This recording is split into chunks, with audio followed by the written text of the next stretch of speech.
اسرائیل پر ایران کے مزید میزائل حملے۔ پاسداران انقلاب کا کہنا ہے کہ ایرانی سرزمین پر حملہ کرنے کے لیے استعمال کیے جانے والے صہیونی ایئر بیسز کو نشانہ بنایا گیا ہے۔ پاسداران انقلاب کا تل ابیب میں اسرائیلی انٹیلیجنس ایجنسی موساد اور فوجی خفیہ ادارے کے مراکز کو براہ راست نشانہ بنانے کا دعویٰ۔ ایرانی وزارت دفاع کا کہنا ہے کہ حملوں میں ان میزائلوں کو استعمال کیا گیا جن کو نہ ٹریک کیا جا سکتا ہے نہ روکا جا سکتا ہے۔ ایرانی فوج کے chief of staff general Abdul Rahim Moosavi نے کہا کہ اب تک کارروائی اسرائیل کو روکنے کے لیے ایک انتباہ تھا۔ اسرائیل کے خلاف اصل آپریشن جلد انجام دیا جائے گا۔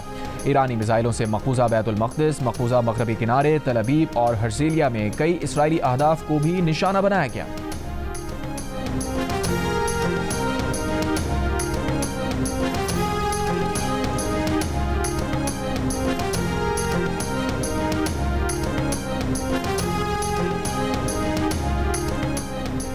ایران پر اسرائیل کے حملے جاری۔ تہران میں سرکاری ریڈیو کی عمارت کے قریب حملہ۔ اصفہان کے ایئر بیس پر بمباری۔ ایرانی فوج کا 24 گھنٹوں میں اسرائیل کے 28 طیارے مار گرانے کا دعویٰ۔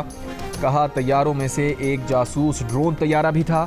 اسرائیلی فوج کی تردید۔ تہران کے جنوب مغربی قصبے سے اسرائیل سے تعلق رکھنے والا دہشت گرد گروپ گرفتار دہشت گرد گروہ سے دھماکہ خیز مواد برآمد۔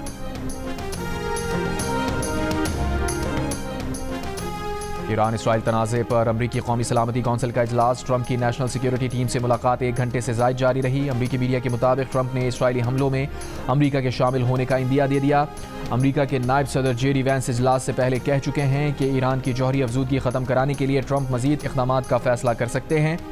امریکہ کے بعد مشرق وسطی میں برطانوی لڑاکا طیاروں کی بھی منتقلی جاری۔ برطانوی سیکرٹری دفاع نے کہا کہ طیاروں کی منتقلی تناؤ میں بہتری لانے کے لیے کی جا رہی ہے۔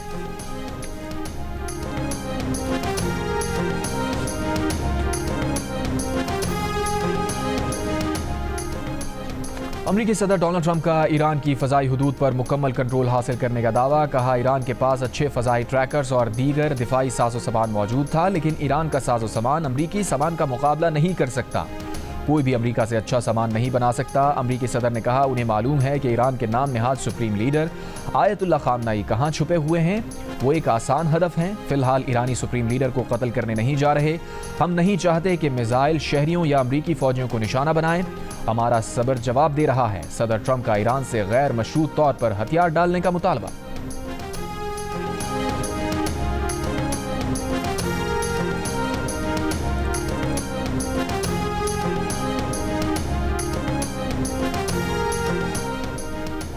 امریکی اخبار کا دعویٰ ہے کہ ایران نے امریکی اڈوں کو نشانہ بنانے کی تیاری مکمل کر لی ہے۔ امریکی حملوں میں خصوصاً فردو جوہری تنصیب پر حملے کی صورت میں رد عمل آئے گا۔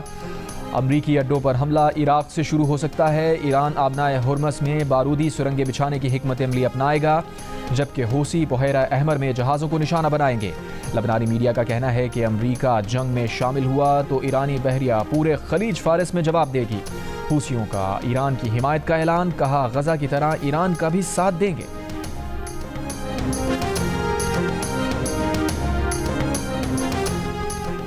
متحدہ عرب امارات کا اقوام متحدہ سے فوری ایران اسرائیل جنگ بندی کا مطالبہ۔ اماراتی وزارت خارجہ نے کہا کہ جنگ کا سیاسی و سفارتی حل کے سوا کوئی متبادل نہیں۔ خطہ مزید تصادم اور کشیدگی کا متحمل نہیں ہو سکتا۔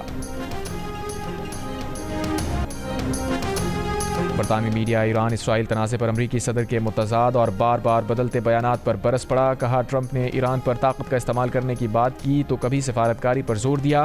نیتن یاہو نے ٹرمپ پر مسلسل دباؤ ڈالا کہ وہ ایران کے معاملے میں سفارتکاری کے بجائے عسکری راستہ اپنائیں۔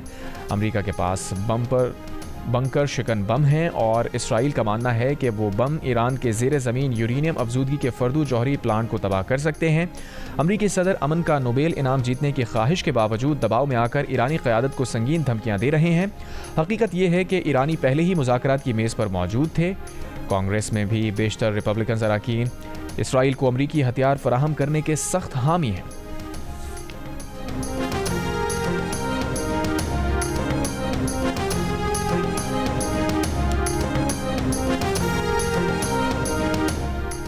کمشنر کراچی نے شہر کی 20 سڑکوں پر رکشوں کے داخلے پر پابندی لگا دی۔ 3 اور 5 سیٹر رکشوں کے داخلے پر پابندی 2 ماہ کے لیے عائد کی گئی ہے۔ شارع فیصل، شارع قائدین، آئی چندی گڑھ روڈ، شیر شاہ سوری روڈ پر رکشوں پر پابندی عائد۔ شہید ملت روڈ، عبداللہ ہارون روڈ، 2 تلوار، شارع فردوس، اسٹیڈیم روڈ شامل۔ سر شاہ سلیمان روڈ، راشد مناس ماڑی پور روڈ، شارع پاکستان پر رکشوں پر پابندی، ہب ریور روڈ قائد آباد سے Landhi 89، university road Korangi road بھی شامل، اورنگی روڈ سپر ہائی وے سے ملیر ہال، سرجانی عبداللہ چوک پر رکشوں پر پابندی۔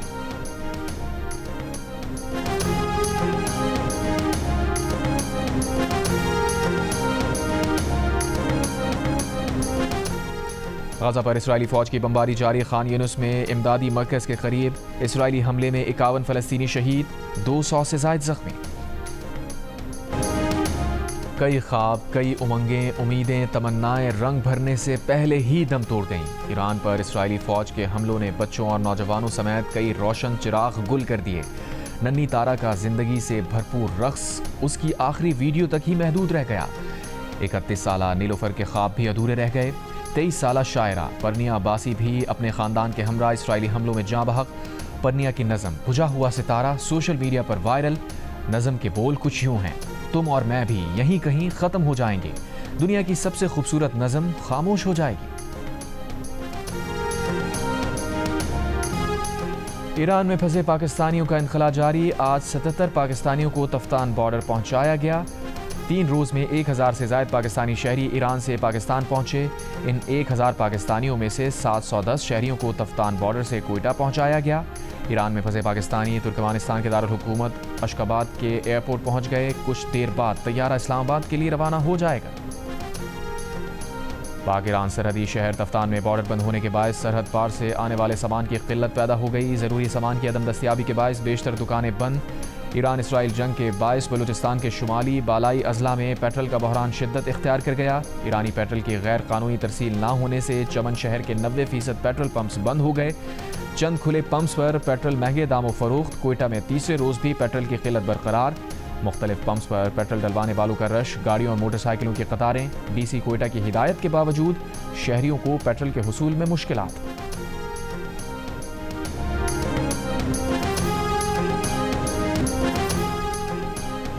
امریکی شہری کسی بھی صورت ایران، عراق اور اسرائیل کا سفر نہ کریں۔ امریکی شہریوں کے لیے ٹریول ایڈوائزری جاری۔ ترجمان امریکی محکمہ خارجہ نے کہا کہ مشرق وسطیٰ میں امریکی شہریوں کی مدد کے لیے مڈل ایسٹ ٹاسک فورس بنا دی ہے۔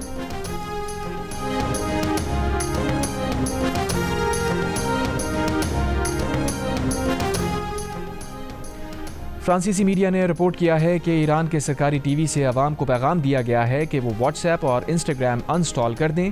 ایرانی حکام نے خدشہ ظاہر کیا ہے کہ واٹس ایپ اور انسٹاگرام سے ایرانیوں کا ڈیٹا اسرائیلی انٹیلیجنس سروسز تک پہنچ رہا ہے۔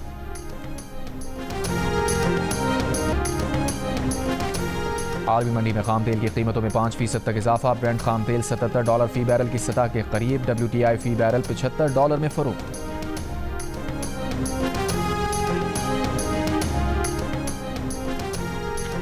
اور یورپی پارلیمنٹ کے سینئر رکن مائیکل گالر کی اسٹراسبرگ میں پاکستانی وفد سے ملاقات، کہا مذاکرات کے ذریعے مسائل کے حل کے حامی ہیں۔ جن ممالک کے اپنے پڑوسیوں کے ساتھ مسائل ہیں وہ باہمی مذاکرات کریں۔ ثالثی کے لیے یورپی یونین کی ضرورت ہے تو تیار ہیں۔